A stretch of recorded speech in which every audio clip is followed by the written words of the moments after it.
우리 하나님의 말씀 같이 함께 낭독하겠습니다. 주고 3년에 로마서 8장 1절에서부터 10절까지 우리 한 목소리로 함께 낭독하겠습니다. 그러므로 이제 그리스도 예수 안에 있는 자에게는 결코 정죄함이 없나니 이는 그리스도 예수 안에 있는 생명의 성령의 법이 죄와 사망의 법에서 너를 해방하였습니다. 율법이 육신으로 말미암아 연약하여 할 수 없는 그것을 하나님은 하시나니 곧 죄를 인하여 자기 아들을 죄 있는 육신의 모양으로 보내어 육신의 죄를 정하사 육신을 쫓지 않고 그 영을 쫓아 행하는 우리에게 율법의 요구를 이루어지게 하려 함이니라. 육신을 쫓는 자는 육신의 일을, 영을 쫓는 자는 영의 일을 생각하나니 육신의 생각은 사망이요 영의 생각은 생명과 평안이니라. 육신의 생각은 하나님과 원수가 되나니 이는 하나님의 법에 굴복지 아니할 뿐 아니라 할 수도 없습니다. 육신에 있는 자들은 하나님을 기쁘시게 할 수 없느니라. 만일 너희 속에 하나님의 영이 거하시면 너희가 육신에 있지 아니하고 영에 있나니 누구든지 그리스도의 영이 없으면 그리스도의 사람이 아니라. 또 그리스도께서 너희 안에 계시면 몸은 죄로 인하여 죽은 것이나 영은 의를 인하여 산 것이니라. 아멘. 특송 찬양 해같이 빛나리 함께 드리겠습니다.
사실 어제는 우리 한국에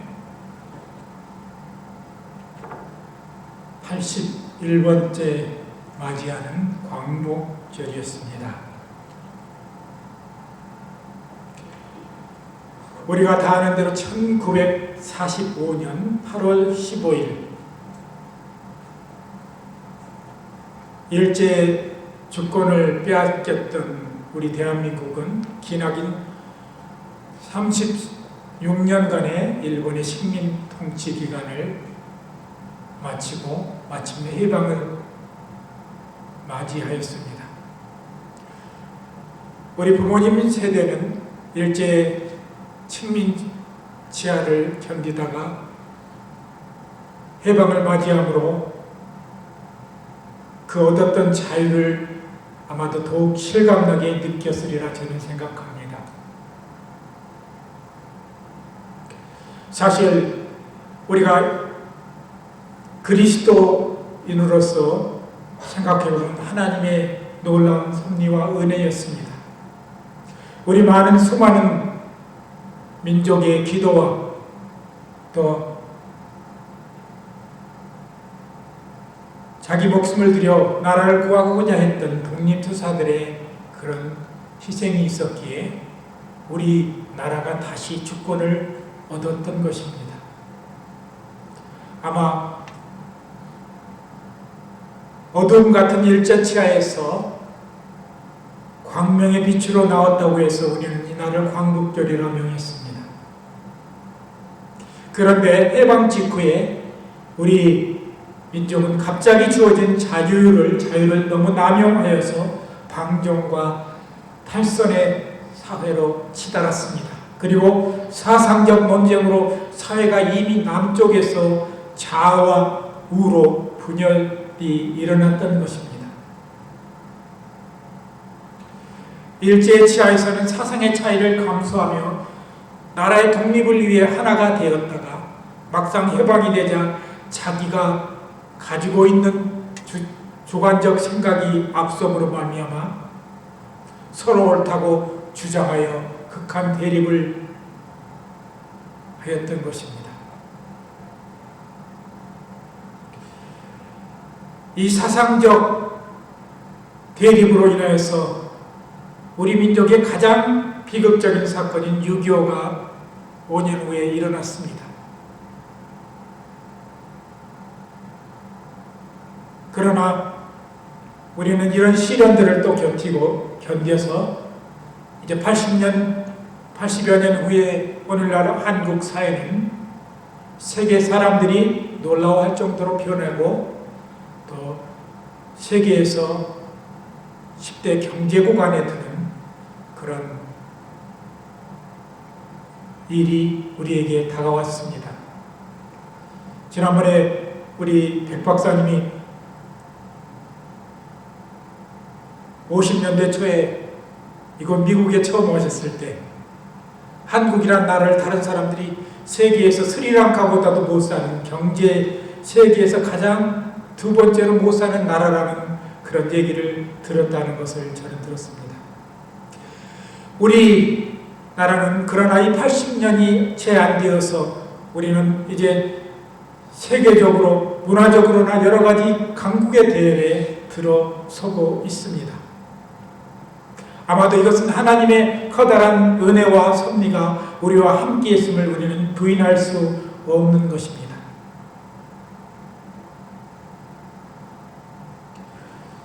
오늘 우리는 이 광복절을 맞이함으로 우리는 또 다른 우리 그리스도인에게 영적인 우리의 삶에 대해서 생각해 보겠습니다. 우리 그리스도인들은 예수를 알기 전에는 어둠의 세력인 사탄의 지하를 살았습니다. 그러나 어둠의 권세를 이기신 예수로 말미암아 우리는 해방되어 빛의 삶 가운데 들어올 수 있었습니다. 그런데 구원의 기쁨이 조금씩 시들어갈 즈음에 다시 우리는 옛날의 삶을 그리워합니다. 나의 생각 위주로 다시 살려고 하고 다른 사람을 볼 때 미움과 질투로 보는 그런 때가 많았습니다. 저는 지금 미국과 한국의 사회 속에 나타나는 여러 상태를 성경과 비추어서 잠시 생각해 보았습니다. 디모데후서 3장 1절에서 5절을 보면은 내가 이것을 알라 말세에 고통하는 때가 이르리니 사람들은 자기를 사랑하며 돈을 사랑하며 자긍하며 교만하며 회방하며 부모를 거역하며 감사치 아니하며 거룩하지 아니하며 무정하며 원통함을 풀지 아니하며 참소하며 절제하지 못하며 사나우며 모든 것을 선한 것을 좋아하지 아니하며 배반하여 팔며 조급하여 자고하며 쾌락을 사랑하기를 하나님 사랑하는 것보다 더하며 경건의 모양은 있으나 경건의 능력은 부인하는 자들이라고 사도 바울이 디모데에게 편지를 두 번째 편지 속에서 이렇게 말하고 있습니다. 정확히 똑같지는 않지만은 지금 이 시대, 우리가 사는 이 세대 속에 또 하나의 단면을 우리가 표현하고 있음을 이 말씀을 통해서 발견할 수 있습니다. 우리가 잘 아는 필립 스펜서라는 신학자는 성경을 하나의 금반지로 본다면 로마서는 거기에 박힌 보석이고 8장은 우리가 읽은 이 8장은 그 보석에 반짝이는 첨단이라고 했습니다. 우리가 읽어본 대로 로마서 7장은 고난과 역경을 얘기합니다. 그리고 이것을 통과하면 비로소 8장에서는 고뇌의 밤이 지나고 광명한 아침이 우리에게 다가옴을 느끼게 됩니다. 저는 오늘 이 8장 말씀을 통해 진정한 영적 해방을 이루며 사는 삶이 어떤 것인지, 성령의 생명의 성령의 법에 사는 자는 어떠한 사람인지 살펴보고자 합니다. 먼저 영적 해방을 진실로 이루어가는 삶은 예수 그리스도 안에 있는 생명의 성령의 법 안에서 살아야 합니다.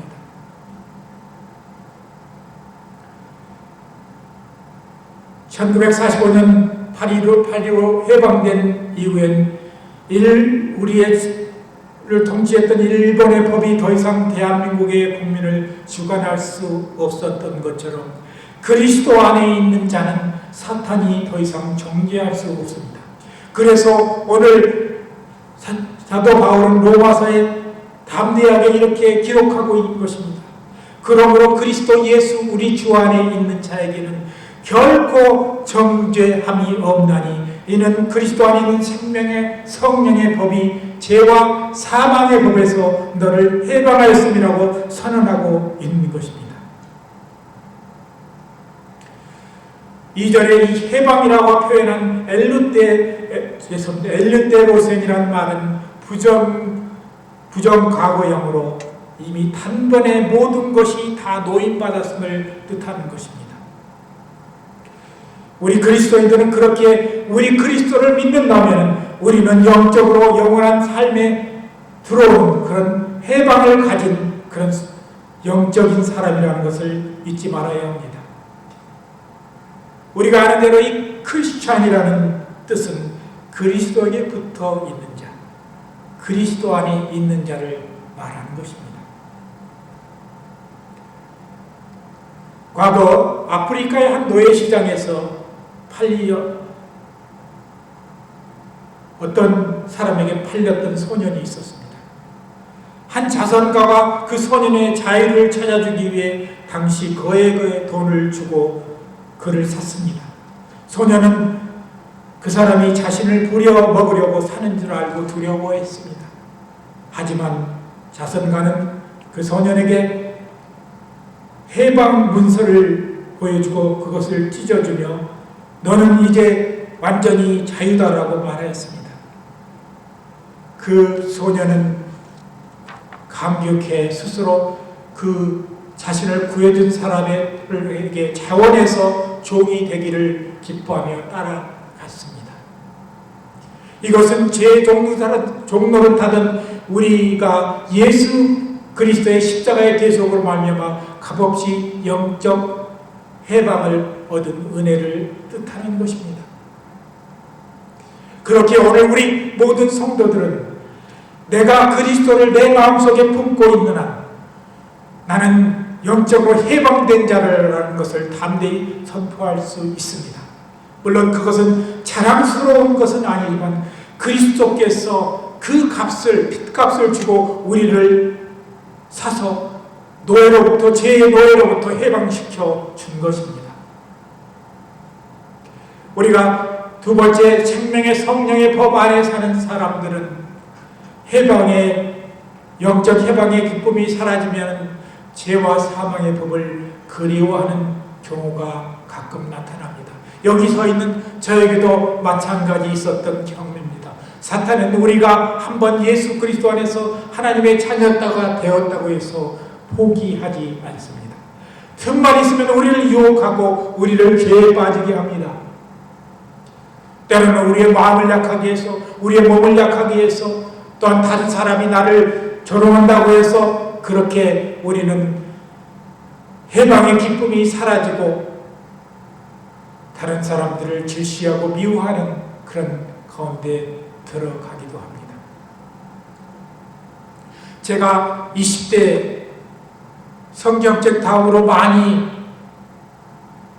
보면서 묵상했던 그런 책이 하나 있습니다. 우리가 잘 아는 이 고 김준권 목사님이 쓴 예수 칼럼이라는 책입니다. 그 책을 보면서 밑줄을 긋기도 하고, 그 책 속에는 이 목사님께서 평생을 살면서 묵상하며 삶 속의 고난과 역경을 느끼면서 기록한 그런 삶의 간증이 영적 시로 표현되어 있습니다. 거기에 한 부분에 보면은 솔로몬 왕은 인간 영어와 우생의 극치를 누린 사람의 상징으로 알려져 있다. 이웃 왕족들이 정치적 결혼을 원해서 공주격으로 있는 처와 첩이 천명이고 황금 궁전의 학문적, 예술적, 위락적 모든 조건을 갖추었다. 눈이 원하고 입이 원하고 육체가 원하고 마음이 원하는 무엇이나 다 해보았다. 그렇지만 그는 전도서에 이렇게 고백하였다. 먹고 즐거워하는 일에 누가 나보다 승하리라고 말할 정도였다. 그런데 그는 하나님 없는 삶의 전방위 추구의 경험적 결론을 결국 전도서 1장 2절에서 헛되고 헛되며 헛되고 헛되니 모든 것이 헛되었다고 고백하였다라고 기록하였습니다. 우리 인생들은 많은 사람들이 예수 그리스도 안에서 해방되었다고 하지만 이 세상적인 거 찾아볼 때, 제가 미국에 와서 온 지 얼마 안 돼서 어떤 분을 만났는데, 이분은 담배도 참 잘 피고 술도 아주 즐기는 사람이었는데, 이제 미국에 와서 한국 같은 직장에서 귀한 한국 사람을 만나서 오늘 밤에 저하고 또 여러 가지 즐거운 시간을 보내기 위해서 술 한잔하고 또 그런 시간이 좀 있습니까? 라고 물어보아서 저는 술과 담배는 전혀 하지 않고 또 여태까지 안 와왔습니다 라고 얘기를 하자, 무슨 재미로 사시오? 라고 이렇게 반문한 것을 들었습니다. 마치 세상 사람들은 자기가 하고 싶은 대로 하는 것을 해방스럽다고 생각하지만 그것은 결국 사탄의 원하는 계략 속으로 들어가는 것입니다. 물론 어떠한 형식과 행사에서 예의를 표해서 마시고 담배를 태우는 사람이 있지만, 오늘날의 수많은 사람들이 이 것들에 중독되어서 자신은 물론 사회를 병들게 하는 것을 우리는 잘 알고 있습니다.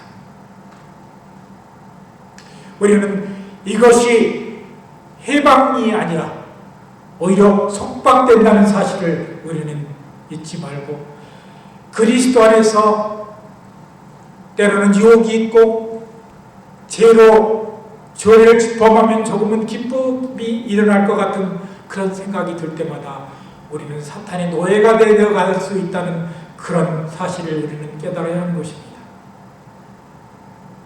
세 번째, 성화의 과정은 지속적이며 단계적인 것입니다. 그리스도 안에서 해방을 이루어서 영적으로 해방된 그런 삶을 살 것은 우리가 다시 단계적인 성화를 이루어 가야 먼 훗날 우리가 진정한 영원한 삶을 얻을 수 있고 진정한 생명의 성령의 법에 속한 사람이 될 수 있다는 것입니다. 성화는 그리스도인이 성화되어가는 거룩한 생활의 과정을 말하는 것입니다. 성경책 다음으로 많이 쓰여졌다는 잔 번연이 쓴 철로역정 속에 보면 여러 가지 사탄을 지칭하는 단어들이 나옵니다. 그게 사람으로 표현되어 있는데 인격으로 표현되어 고집이라는 단어가 있고 obstidate라는 단어가 있고 또 변덕, 필리에이브라는 그런 크리스찬을 괴롭히는 그런 사람이 나옵니다. 또 세상의 현자라는 미스터 월드리 와이스맨이라는 그런 사람이 등장해서 유혹하고 크리스찬의 길을 방해합니다. 그러나 이 성화의 과정을 철로역정적의 크리스찬은 결코 포기하지 않습니다. 잠시 유혹에 빠져들지만 그러나 다시 일어나 천국을 향한 길을 갑니다. 그런데 이 천국을 향한 가는 길 속에 여러 가지 도움을 주는 그런 인격체들이 나타납니다. 첫 번째 전도자, 이벤젤리스트라고 표현되어 있습니다. 도움, 헬프라는 그런 인격체로 표현됩니다. 선이, 굿윌이라는 단어로 나옵니다. 이런 수많은 그런 천국에 가는 데 도움을 주는 함께 동행하는 그런 사람들이 나타나 그의 여정을 계속하도록 힘을 주는 것입니다. 오늘 우리 시대에 사는 우리 그리스도인들은 나 혼자 성경 보고 기도하고 떨어져서 산 것이 가능한 것처럼 보이지만 결국 그 길은 사탄의 유혹에 쉽게 무너질 수밖에 없는 삶을 우리는 알아야 합니다. 늘 나와 같이 천국길하는 사람들의 배려와 도움과 많은 어시스트 속에 우리는 천국의 길을 갈 수 있다는 사실을 잊지 말아야 합니다.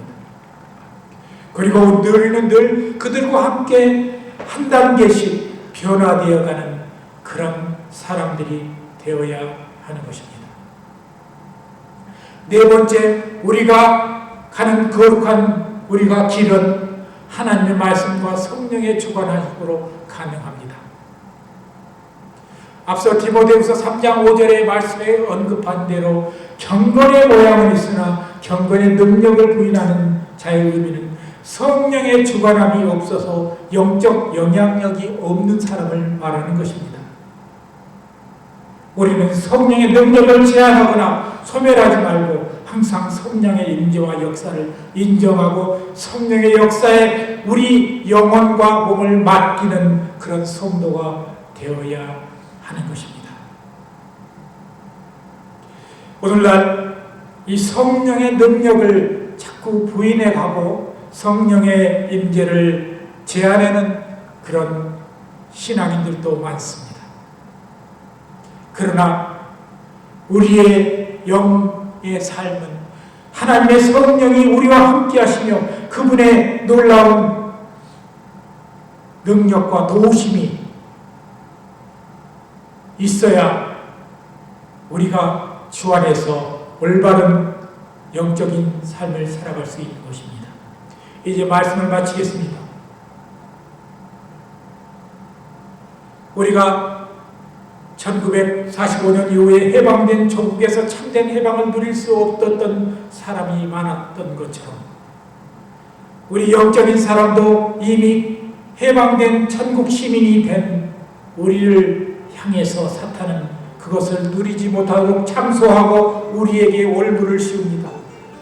우리의 신앙의 여정은 지속적이며 단계적인 훈련을 거쳐 성숙되어지는 것입니다. 영적인 해방을 경험하는 자는 죄와 두려움, 자학의 굴레에서 벗어나 참된 자유와 평안을 누리는 사람입니다. 이들은 외적인 성에 흔들리지 않고 내면의 깊은 안식을 얻으며 삶의 허전함을 내려놓고 감사함으로 살아가는 것입니다. 오늘 믿음의 교회 성도들이 이렇게 삶의 허전함과 두려움과 고통 속에서도 하나님께 감사하고 성령의 도우심을 받아 오늘도 다시 일어나 천국길을 행하는 그런 성도들이 우리 믿음의 교회 성도들이 되시기를 예수 그리스도 이름으로 간절히 기도드립니다. 우리 함께 기도드리겠습니다. 그러므로 그리스도 예수 우리 주 안에 있는 자에게는 결코 정죄함이 없나니 이는 그리스도 안에 있는 생명의 성령의 범이 죄와 사망의 범에서 너를 해방하였음이라고 우리에게 선포하셨습니다. 하나님, 우리는 그 말씀을 굳건히 믿고 성령이 말할 수 없는 탄식으로 우리를 위하여 매일 간구한다는 그 확신 속에 늘 거하게 하여 주시며 성령의 보좌함으로 우리 주위에 있는 형제 자매들의 놀라운 도움과 격려와 위로로 늘 승리해가는 우리 성도들 되게 하여 주시옵소서. 시험에 들지 않게 해주시고 사람이 감당할 시험밖에 너에게 당한 것이 없나니 오직 하나님을 믿으사 우리가 시험당한 것을 허락지 아니고 시험당할 즈음에 능히 피할 길을 우리에게 허락하여 주신다고 했사오니 하나님이여 우리를 도우시고 성령의 능력으로 오늘 또 영적으로 진정한 해방을 이루는 성도들 되게 하여 주시옵소서. 감사드리며 예수 그리스도의 이름으로 간절히 기도드리옵나이다. 아멘. 우리 찬송가 304